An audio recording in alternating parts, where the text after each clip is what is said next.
आज बच्चों को समर्पित बाल दिवस पर डे केयर और बच्चों के खास सेंटर बास बेबी क्लब ने ज़रूरतमंद बच्चों को विंटर एसेंशियल किट्स वितरित की। इस अवसर पर पंजाबी सिंगर, अभिनेत्री, मॉडल अवीरा सिंह मैसन ने भी शिरकत की और बास बेबी क्लब के फाउंडर नीश वर्मा और डायरेक्टर रुचिका गुलकानी ने अभिनेत्री अवीरा सिंह के साथ मिलकर आसपास के 30 जरूरतमंद बच्चों को यह किट वितरित की। आज का दिन ऐसे सेलिब्रेट करने के लिए क्यों डिसाइड किया? थैंक यू सो मच, आप सब लोग यहाँ पर आए, आपने टाइम निकाला and thank you so much पपी। So we are here today and last year हमने 14 नवंबर को बॉस बेबी क्लब लॉन्च करा। इसे एक अलग तरह का डे केयर है जहाँ पे बच्चों के पूरी तरह की डेवलपमेंट का केयर किया जाता है। It's a holistic centre for the kids. हम उनकी nutritional care, mental care, physical development, health development, हर चीज़ को नज़र में रखते हैं। हमारा पूरा जो स्टाफ है वो उसके हिसाब से एक्सपीरियंस लिया जाता है जो बच्चों की डेवलपमेंट में कोई कमी ना आने दे, क्योंकि जो हमारे छोटे बच्चे हैं वो कल को आगे चल के हमारी कम्युनिटी बनेंगे, हमारा देश बनेंगे। और अगर आज हम अपनी फाउंडेशन को स्ट्रॉन्ग रखेंगे तो कल को हमारी बिल्डिंग भी उतनी ही स्ट्रॉन्ग होगी। इस चीज़ को नज़र में रखते हुए हम लोगों ने बॉस बेबी क्लब शुरू करा। आज का दिन हमारे लिए स्पेशल है क्योंकि आज हमें 1 साल पूरा हो गया है और हम स्पेशली आज बच्चों के साथ ही सेलिब्रेट करना चाहते हैं, जिसके लिए हमने अवीरा जी को बुलाया। तो अवीरा, जब आप बॉस बेबी क्लब आए, आपका फर्स्ट रिएक्शन क्या था? फर्स्ट रिएक्शन वाज, सिंस अब मैं अपनी अगर बात करूँ तो when I was a kid I pen and creche बोलते थे, राइट? जी। अब तो डे केयर है। I felt very homely, right? It felt like home. There was this warmth, वो एक फैमिली वाला फील मुझे एंटर करते ही आ गया, and I saw a lot of kids. तो एक होता है ना कि जो एक बड़े एज के ग्रुप के लोग होते हैं, they can even like fake it, but kids can never fake it. So whenever जब मैं यहाँ एंटर करी, I saw the kids, they were like so happy, so naturally happy that it didn't look like कि वो किसी ने बोला होगा या कुछ भी। They were just so good in their element, they were happy, they were having fun, playing around, and I think that's what I loved it here, that that the kids get to be themselves. Rajnish ji, why celebrate with underprivileged children only? If you talk about the underprivileged kids in India, like nobody's taking care of them. Like they sleep on roads, and we do our party and everything, but nobody thinks of them. So at least on Children's Day, right? It's just not about only one day. We need to think about them like complete year. But since it's our anniversary, it's our first year, so we thought that we should give a start from this time only. That we should start taking care of those kids who also deserve to be a part of this society. So that's And how. सबसे बड़ी चीज हमारे समाज में बच्चों की development में जो रुकावट पैदा कर रही है, वो सबसे बड़ी चीज आपके हिसाब से क्या है? The mental blockage of adults. That's what I can say, because we are not very clear in our thoughts. So वही चीज़ हम अपने बच्चों के ऊपर overpower करते हैं. Like if we decide like हमारे बच्चे को क्या बनना है, we don't ask them, right? If we are like, my parents are like from the science background, they were like, तू scientist बनेगा. Like we don't want to. He want to be a football player. So let it be. So आज की date में even the kids have the right to think about their decision, what they want to be. Yeah. Doctor Ruchika, आप कुछ कहना चाहेंगी? हाँ जी, I think हमारी जो जनरेशन जो अब आ रही है वो बच्चे हमारी सोच से भी ज़्यादा समझदार और इंटेलिजेंट है। हमें उनको दबा के नहीं रखना चाहिए।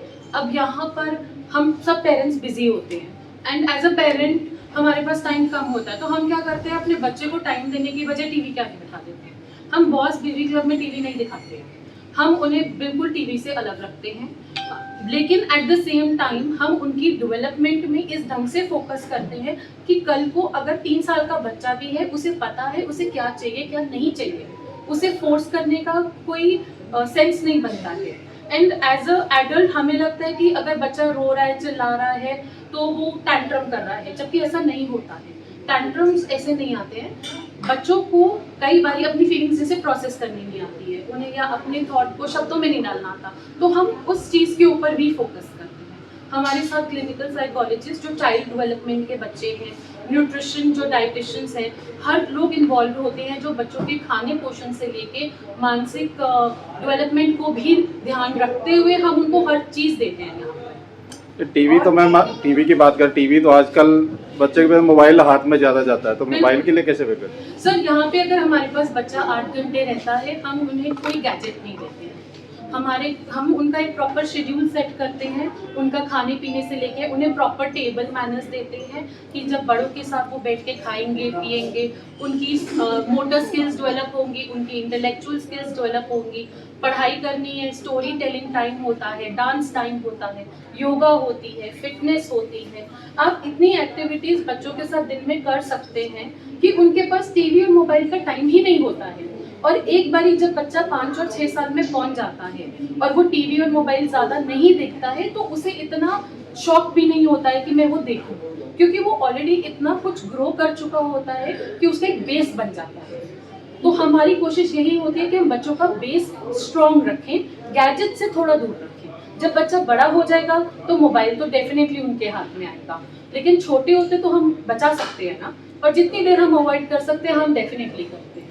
तो जो बच्चे आपके पास आते हैं उनके लिए आप ये करते हैं, जो बच्चे आपके पास नहीं आ पा रहे हैं उन गार्जियन को आप क्या सलाह देंगे कि बच्चे को कैसे करें? आई थिंक दैट वो ये चीज़ है कि we also need to educate उनके पेरेंट्स को। सी बीइंग वेरी प्रैक्टिकल, जो आपने क्वेश्चन पूछा है वो ऑब्वियसली वो एक डे के में सबको नहीं, I think it's like word of mouth जैसे चलता है ना, कि प्रॉपर गाइडेंस। कई बार हम सिर्फ बच्चों को नहीं एजुकेट कर सकते, उनके पेरेंट्स को भी एजुकेट करना बहुत ज़रूरी है। इट गोज़ एवरीवेयर, चाहे वो अंडर प्रिविलेज्ड है, तो अंडर प्रिविलेज्ड में क्या होता है कि छोटे हैं तो ठीक है काम पे लगा दिया या कुछ भी है, बिकॉज प्रॉपर गाइडेंस नहीं। और आई नो मजबूरियाँ भी है, बट आई फील सिंस उन्होंने कहा कि वो फ्यूचर है हमारे देश का जो भी है, तो आई थिंक पेरेंट्स का माइंडसेट भी उनको भी गाइडेंस कई जगह पे देने की बहुत ज़्यादा ज़रूरत है। वर्ड ऑफ माउथ, यस, सबसे बड़ी चीज़ है पेरेंट्स को ध्यान देना चाहिए।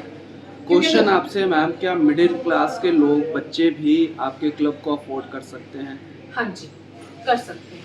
पहली बात, कोई भी बच्चा हो, हम कभी भी नहीं कहेंगे कि आप 10 घंटे किसी डे केयर में छोड़िए, लेकिन अगर हमारे पास बच्चा 4 घंटे के लिए भी आ रहा है, हमारी प्राइसेस इतनी पॉकेट फ्रेंडली हैं कि उसमें किसी को दिक्कत नहीं आएगी। हम उनका खाने पीने से लेकर खेलने से लेकर हर चीज़ का ध्यान रखते हैं। दूसरी बात, अगर वो हमारे पास नहीं आता, कोई पेरेंट्स किसी बच्चे को हमारे पास नहीं भेजते हैं, हम उन्हें सिर्फ, मेरी तरफ से एक ही सलाह होगी कि अगर बच्चा कभी रोता है, चीखता है, चिल्लाता है, टैंट्रम करता है, हम उसके ऊपर चिल्लाने के बजाय उसे आराम से बैठे, उससे पूछें कि उन्हें क्या चाहिए, उनसे लॉजिकली बात करें। आज की डेट में एक 3 साल का बच्चा, अगर आप उसे अच्छी तरह लॉजिकली क्लियर शब्दों में समझाओगे तो वो बिल्कुल समझेगा और रिस्पॉन्स धीरे धीरे आएगा। अगर हम सोचें कि एक 3 साल का बच्चा 2 दिन में रिस्पॉन्ड कर दे, ऐसा नहीं होगा। We have to be very smart enough when we are dealing with today's generation, because आज की जनरेशन हमसे बहुत ज़्यादा इंटेलिजेंट है, एक डिफरेंट है, और हमें उनका जो डिफरेंस है वो रिस्पेक्ट करना चाहिए। हमें ये नहीं कहना चाहिए कि तुम तो ऐसे ही करते हो। बच्चों को क्रिटिसाइज नहीं करना चाहिए, जो कि हम करते हैं, अरे जो इसकी आदत है ये करने की, तो ये चीज़ है। मैम, क्या जब आप छोटे थे तो इस तरह के क्लब हुआ करते थे? इस तरह के क्लब्स नहीं होते थे। क्या इस तरह के टीचर हुआ करते थे? जो टीचर्स होते थे। टीचर्स होते जी, थे, बिल्कुल होते थे। मैं तो गई हूँ जी। मतलब उस वही मैंने बोला ना, क्रैच होते थे, अब डे केयर होते हैं मतलब क्रैच होते थे। एंड वहाँ पे वही मैं कह रही हूँ ना, जैसे मुझे घर वाले, जैसे मेरे मम्मा घर पे होते थे, जो अगर उन्होंने जिस तरीके से समझाना था, उन्हें वहाँ पे भी वैसी गाइडेंस मिलती थी। वही चीज़ें आज तो आई फील वेरी गुड कि इन चीज़ों को people are taking seriously, and बच्चों की हर एक स्किल को कैसे रिफाइन करना है उसके लिए they are taking an initiative कि हाँ we need to keep proper qualified people for it जी। तो वो चीज़ें पहले टाइम पे नहीं होती थी। यस, स्क्रैचेस तो ज़रूर होते थे बिकॉज मैंने मोस्टली अपनी ज़्यादा लाइफ वहीं पे ही स्पेंड की because I had a single mom and you know मेरा ब्रदर और मैं स्क्रैचेस में जाते क्या मम्मा से कभी मार पड़ी है मैम? थे। आई थिंक इंडियन वो पेरेंट्स का एक कॉमन हथियार मुझे रहता है। परवरिश हमारे टाइम में पूरी नहीं होती थी, बट आज के बच्चे नहीं पसंद करते नहीं, हैं। आज की डेट में यहाँ पे जितने भी लोग हैं, कोई भी ऐसा नहीं होगा जिसने मम्मी की जुत्ती ना खाई हो। दिस वाज अ कॉमन हथियार जो मम्मी के पास होता था और एम प्रॉपर बराबर लगता था। सर किस बात को लेकर मार पड़ती है? वहाँ पे कुछ रीजन नहीं होता था, होमवर्क नहीं करा, लेट हो गए, नो XYZ, खेलने में ज्यादा टाइम लगा दिया। पहले नॉलेज जो इम्पार्ट होती थी ना, जितनी स्कूल में हुई, ट्यूशंस में हुई एंड ऑल दिस स्टफ, पहले इतनी अवेयरनेस भी नहीं थी अबाउट दिस थिंग। वहाँ पे सिर्फ एक हथियार चलता था, कुछ भी गलत हुआ मम्मी की जुत्ती। सर आप सभी से सवाल है, कहा जाता है कि लड़कियां कम पिटती हैं, लड़के ज्यादा पिटते हैं, क्या ये बात सच है? हमारे नहीं ये डिपेंड करता है। भाई बहन है तो ब्लेम कौन किस पे लगा रहा है? आई थिंक घर पे तो दोनों को इक्वल ट्रीटमेंट मिलता है इन टर्म्स ऑफ मार। मैंने मार नहीं खाई ज्यादा तो। बहुत खाई। हम सामान पकड़ा दो ना इनके हाथ में। ये लो बेटे। सामान पकड़ा दो सबसे। इसको आगे आने दो, इसको आगे आने दो। हाँ चल।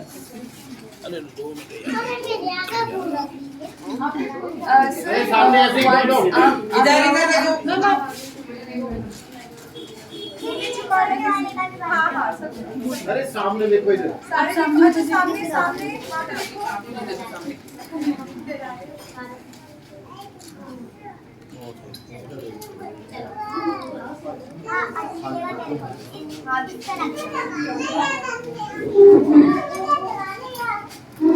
सर जब ये वाला लॉट हो जाएगा आप मुझे बता दीजिए so I can ask them to leave और फिर मैं दूसरा लॉट ले आऊंगा।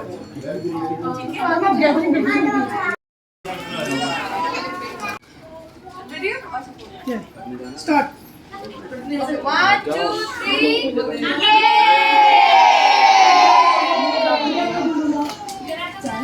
Very good. हाँ सर तुसी गए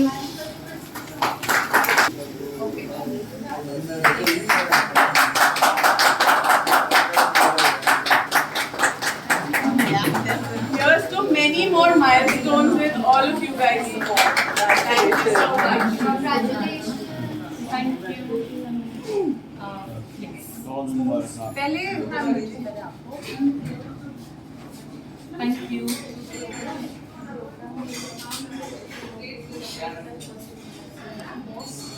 May I know, please?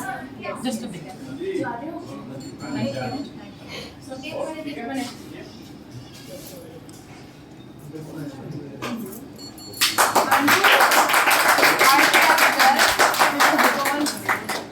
you know, you like organized everything. You called me here. You know, I Thank you so aware much. of so many things.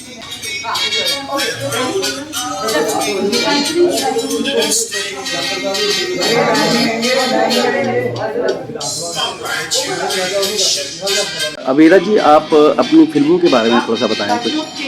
फिल्में देखो, इन माई करियर अगर मैं फिल्मों की बात करूँ तो जैसे मैं अपने गानों में मेरा टेस्ट है ना कि वेरी सिलेक्टिव, बहुत अच्छा, तो मैं फिल्मों में भी आई मेक श्योर कि यू नो मैं वो चीज़ फॉलो करूँ एंड देन फिल्में आ रही हैं वही चीज़ को ध्यान में रखते हुए कि अच्छा करना है, जो भी काम करना है क्वालिटी का काम करना है। So there are 2 movies that are in the pipeline which आप सारे देखेंगे। तो अभी तक आपको किन गानों में सेटिस्फेक्शन मिली काम करने के बाद? आपको लगा कि ये बहुत अच्छा है? बिकॉज मैं करती हुई हूँ जहाँ पे मुझे ये पता है कि मैं सैटिस्फाइड हूँ मोस्टली, बट अगर मुझसे पूछा जाए कि बहुत स्पेसिफिकली कि कौन सा मेरा फेवरेट है तो आई थिंक जीत दोसांझ उनके साथ मैंने किया था, वो Karan Aujla, I think every artist जिनके साथ भी मैंने काम किया, it has been very good. तो आप गाने भी गाती हैं? नहीं, गाने भी गाते। अच्छा, modelling. Thank you so much. Thanks for watching. Please like, share and subscribe.